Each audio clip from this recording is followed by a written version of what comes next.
It was just like, it was like a bomb. A bomb went off. I thought the car was on top of him at first. A local mother only telling News 4 about the terrifying moments after a car careened into a South County house.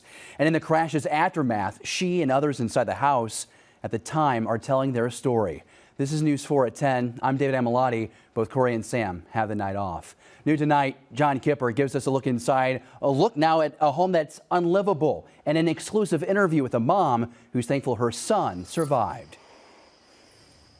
Yeah, that's right, David. This is the bed that 3-year-old Casper was lying in, playing with his tablet, when a car flew into the air and collided into both of these walls. Now, this sent a ton of rubble into the air, and somehow the bed managed to go several feet forward, roughly where I'm standing in right now.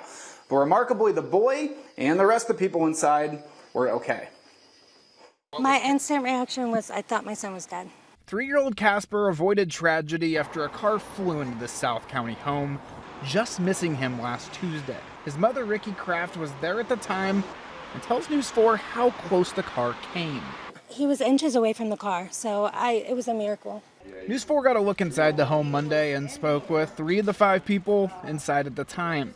This includes Victoria Shuttle, who says while the adults were chatting in the living room, they heard a boom. It was like a bomb. A bomb went off and everything went everywhere. We didn't really have anything to do but to get out. A neighbor's doorbell camera gives this view of what happened. A car flipping and barreling into the home off Kingston Drive. The driver, 73-year-old Cheryl Boyan, died in the crash.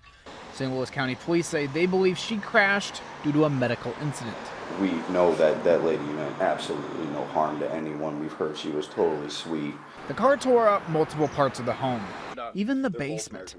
That's where a 7-year-old bulldog sat in this now mangled kennel. But she was able to get out of the kennel due to it being crushed. Luckily, she was not hurt, no broke bones. Victoria and her boyfriend Derek Wenzel rent the home. They live there with Victoria's uncle, 4 of his children, 2 of which live there permanently, plus 2 dogs. A lot of people and pets now living in a hotel. They're trying to find something more permanent since their old home will be demolished. There's now a GoFundMe page to get the family back on their feet. We're told dozens of family and friends have been by the house to help out. And the outpour that's came back has been amazing. As for little Casper, while uninjured, his mom says he's still dealing with the emotional trauma of the day. Physically he's okay, but we are working with the bad dreams, and he's very attached and very emotional. Now, a town hall is planned this week, aiming to improve roads such as Kingston Drive.